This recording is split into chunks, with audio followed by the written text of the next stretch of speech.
अस्सलाम वालेकुम स्टूडेंट्स। आज का हमारा टॉपिक है periodicity of properties.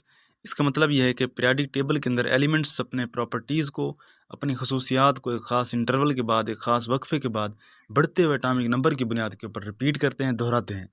Modern periodic law भी यही कहता है कि फ़िज़िकल मतलब तबी खसूसियात एंड केमिकल मतलब इलेक्ट्रॉन के रिलेटेड खसूसियात of elements are periodic functions of their atomic numbers. मतलब ये एटॉमिक नंबर्स के पीरियडिक फंक्शन है। पीरियडिक फंक्शन का मतलब यही है कि वो रिपीट हो रही होती हैं एक ख़ास तरतीब के साथ, एक ख़ास सीक्वेंस के साथ। ठीक है, अब देख सकते हैं पीरियडिक टेबल के अंदर हमारे पास फर्स्ट पे हाइड्रोजन है, नेक्स्ट हीलियम है एंड नंबर थर्ड पे हमारे पास लिथियम होता है। अब लिथियम एक ही ग्रुप के अंदर है क्योंकि इसकी खसूसियात हाइड्रोजन के साथ रिलेट कर रही होती हैं। नेक्स्ट सीक्वेंस के साथ देखिए हमारे पास सोडियम आता है और सोडियम और लिथियम क्योंकि एक ही ग्रुप में के अंदर हैं, मतलब इनकी प्रॉपर्टीज़ रिपीट हो रही हैं with the increasing atomic number. सारे ग्रुप्स के साथ यही होता है, हर ग्रुप के अंदर खसूसियात सेम होती हैं। पीरियडिक प्रॉपर्टीज़ में फर्स्ट पे हमारे पास एटॉमिक रेडियस है। ये एटम के साइज़ की पैमाइश है और इसे बहुत छोटे यूनिट्स पिकोमीटर और एंगस्ट्रन के अंदर नापा जाता है। एक पिकोमीटर 10⁻⁻12 मीटर के बराबर होता है और एक एंगस्ट्रन 10⁻⁻10 मीटर के बराबर है। एटम को सर्कल कंसीडर करते हुए हम रेडियस के अंदर इसकी पैमाइश करते हैं। रेडियस का आपको पता है, सेंटर से लेके बाउंड्री के किसी भी पॉइंट तक के फासले को हम रेडियस कहते हैं। आइए एटॉमिक रेडियस को डिफाइन करते हैं। It is half of the distance between two identical atoms bonded together. मतलब दो एक जैसे एटम्स जो आपस में बॉन्डेड होते हैं, उनके सेंटर्स के दरमियानी फासले के हाफ को हम एटॉमिक रेडियस कहेंगे। क्योंकि एटम्स दो हैं तो हाफ करना पड़ेगा हमें। आइडेंटिकल का लफ्ज़ बहुत अहम है। दोनों एटम्स आपके पास एक जैसे होने चाहिए, मतलब एक कार्बन है तो दूसरा भी कार्बन होगा। अब इनका जो दरमियानी फासला बन रहा है वो 154 पिकोमीटर है। हम हाफ करके उसको 77 पिकोमीटर कह जाते हैं। अब आपको इस लाइन की समझ आ चुकी है कि half of the distance between two identical atoms bonded together is called atomic radius. Next हमारे पास है it can very depending on the type of bond and state of the atom. दो चीज़ों की वजह से ये हमारे पास वेरी हो सकता है। वेरी का मतलब है ये चेंज हो सकता है, मुख्तलिफ हो सकता है, तब्दील हो सकता है। अब फर्स्ट हमारे पास है type of bond. Type of bond क्या है? मुख्तलिफ किस्म के बॉन्ड्स होते हैं हमारे पास। कोवलेंट बॉन्ड्स होते हैं, मेटेलिक होते हैं या वैन डर वाल्स फोर्सेस के बॉन्ड्स होते हैं। स्टूडेंट्स, जब एटम्स मिलते हैं आपस में तो हमारे पास कंपाउंड्स बनते हैं। एटम्स के इस तरह से आपस में जुड़ने को हम बॉन्ड कहते हैं। ये हमारे पास तीन किस्म के हो सकते हैं, कोवलेंट हो सकते हैं, मेटेलिक हो सकते हैं या वैन डर वाल फोर्सेस के बॉन्ड्स होते हैं। बॉन्ड हमारे पास कोवलेंट हो सकता है। कोवलेंट के अंदर एटम्स आपस में इलेक्ट्रॉन को शेयर करके बॉन्ड बनाते हैं। ये थोड़ा स्ट्रॉन्ग बॉन्ड होता है, जिस तरह कार्बन और कार्बन का बॉन्ड होता है हीरे के अंदर, डायमंड के अंदर। मेटेलिक बॉन्ड मेटल्स के अंदर होता है, गोल्ड के अंदर, जिस तरह आयरन के अंदर, और इसमें एटम्स सरफेस के साथ टच हो रहे होते हैं। वैन डर वाल फोर्सेस का बॉन्ड नोबल गैसेज में पाया जाता है और इसमें एटम्स थोड़े दूर दूर रह के बॉन्ड बनाते हैं। ये थोड़ा वीक बॉन्ड होता है। ऊपर वाला जो हमारे पास कोवलेंट है ये स्ट्रॉन्ग बॉन्ड है और रेडियस भी कम होगा क्योंकि एटम जुड़े हुए हैं, जकड़े हुए हैं। और मेटेलिक में थोड़ा रेडियस ज़्यादा होगा क्योंकि इतना स्ट्रॉन्ग बॉन्ड नहीं है। नोबल गैसेस का बॉन्ड जो वैन डर वाल फोर्सेस का बॉन्ड है ये हमारे पास वीकर है, इसलिए एटम्स दूर दूर होंगे, रेडियस ज़्यादा होगा।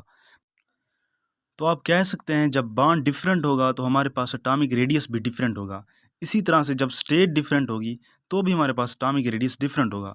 कोवलेंट कंपाउंड्स और आयनिक कंपाउंड्स के अंदर एटॉमिक रेडियस वेरी करता है। क्लोरीन की एग्जांपल देखें तो Cl2 में कोवलेंट बॉन्ड है और NaCl में आयनिक बॉन्ड है। तो दोनों सूरतों के अंदर क्लोरीन का एटॉमिक रेडियस डिफरेंट होगा। स्टूडेंट्स, पीरियडिक ट्रेंड्स से मुराद है कि किस तरह से पीरियडिक टेबल के अंदर एटॉमिक रेडियस चेंज हो रहा होता है। इसकी कुछ वजूहात हैं, कुछ फैक्टर्स हैं। नंबर ऑफ़ शेल्स है, ये अब शेल्स का कंसेप्ट जानते हैं। इफेक्टिव न्यूक्लियर चार्ज है और shielding effect of inner electrons है।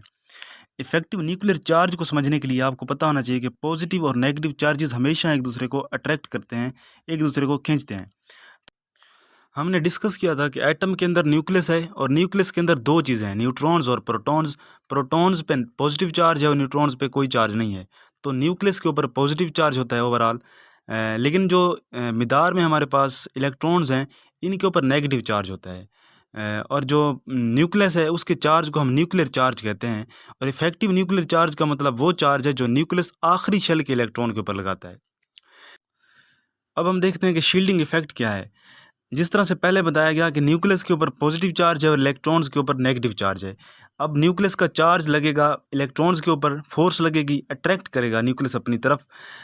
तो जो दरमियान में इलेक्ट्रॉन्स हैं, आखिरी शेल और न्यूक्लियस के दरमियान में जो इलेक्ट्रॉन्स मौजूद हैं, जो शेल्स मौजूद हैं, इनकी वजह से न्यूक्लियस की फोर्स उतनी नहीं लग सकेगी आखिरी शेल के ऊपर जितनी पहले लगनी थी। क्योंकि ये दरमियान में आ जाएंगे और ये न्यूक्लियस की फोर्स को, न्यूक्लियस की अट्रैक्शन को कम कर देंगे। तो जो इनर इलेक्ट्रॉन का ये इफेक्ट है कम कर देने वाला न्यूक्लियस फोर्स को, इसको हम कहते हैं shielding effect of inner electrons. Students, अब हम देखते हैं कि पीरियड्स के अंदर और ग्रुप्स के अंदर किस तरह से एटॉमिक रेडियस वेरी कर रहा होता है, तब्दील हो रहा होता है। पहले हम देखते हैं अक्रॉस अ पीरियड।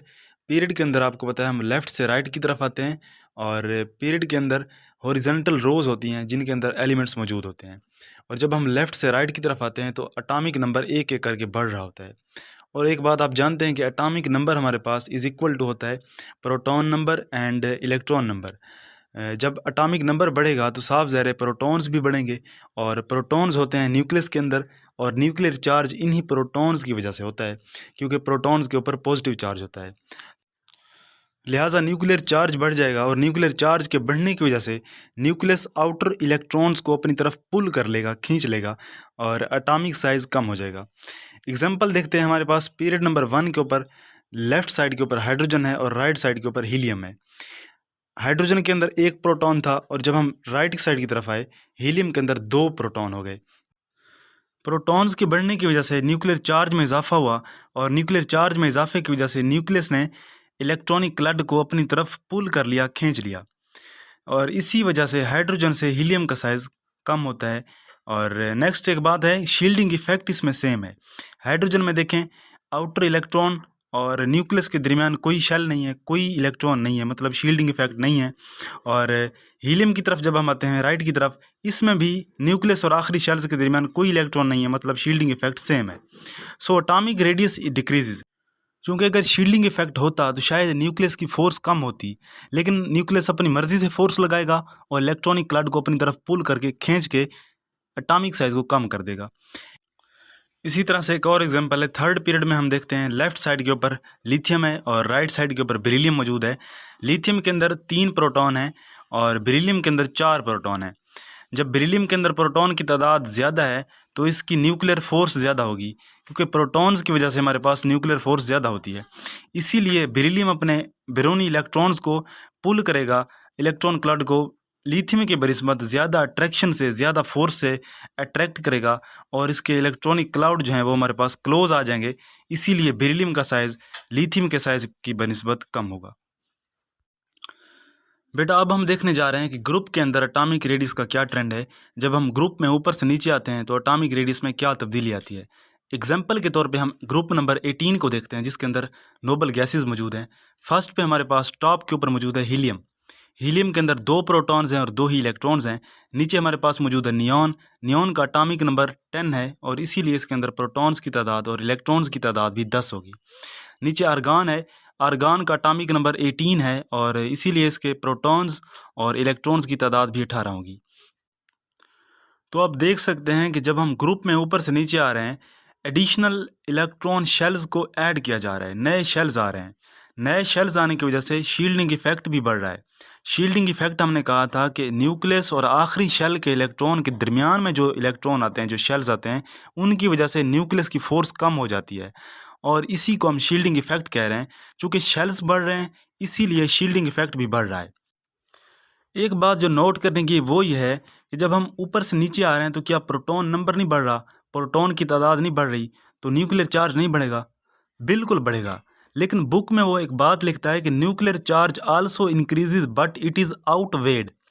आउटवेड का क्या मतलब है? आउटवेड का मतलब है बेवजन हो जाना, बेअसर हो जाना। अब वो कहता है कि न्यूक्लियर चार्ज बढ़ रहा है लेकिन ये बेवजन हो जाता है। इसकी वजह क्या है? इसकी वजह आप समझ गए होंगे कि दरमियान में शील्डिंग इलेक्ट्रॉन्स आ रहे हैं। जब शील्डिंग इलेक्ट्रॉन्स आ रहे हैं तो शील्डिंग इलेक्ट्रॉन्स की वजह से न्यूक्लियस की अट्रैक्शन कम हो जाएगी। आउटर इलेक्ट्रॉन्स के ऊपर, बेरोनी शेल के इलेक्ट्रॉन्स के ऊपर न्यूक्लियस अपनी वो फोर्स नहीं लगा पाएगा जो इसने लगानी थी। क्यों?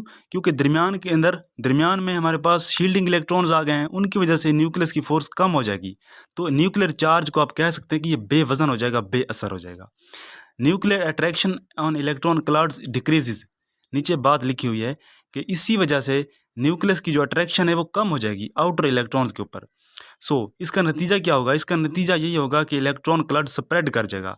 इलेक्ट्रॉनिक क्लाउड स्प्रेड हो जाएगा, मतलब फैल जाएगा। जब हम नीचे आते हैं तो इलेक्ट्रॉन्स दूर दूर हो जाते हैं। उसकी वजह यह है कि अट्रैक्शन कम हो जाती है। न्यूक्लियस की अट्रैक्शन कम होने की वजह से हमारे पास एटॉमिक रेडियस इंक्रीज कर जाता है और एटॉमिक रेडियस नीचे की तरफ आते हुए बढ़ता चला जाएगा, जिस तरह नोबल गैसेस की एग्जांपल में आप देख सकते हैं। इसकी रीज़न ये है कि जो एटम का साइज़ होता है वो इसके इलेक्ट्रॉन्स की वजह से होता है, इसके शेल्स की वजह से होता है। तो जब शेल्स फैल जाएंगे तो एटम का साइज़ अल्टीमेटली बढ़ जाएगा। स्टूडेंट्स, इन कंसेप्ट्स को डिटेल के साथ एक्सप्लेन करने का मकसद ये था क्योंकि ये बेसिक हैं और 1.7 के सब लेक्चर्स के अंदर आपके लिए काफ़ी ज़्यादा हेल्पफुल होंगे।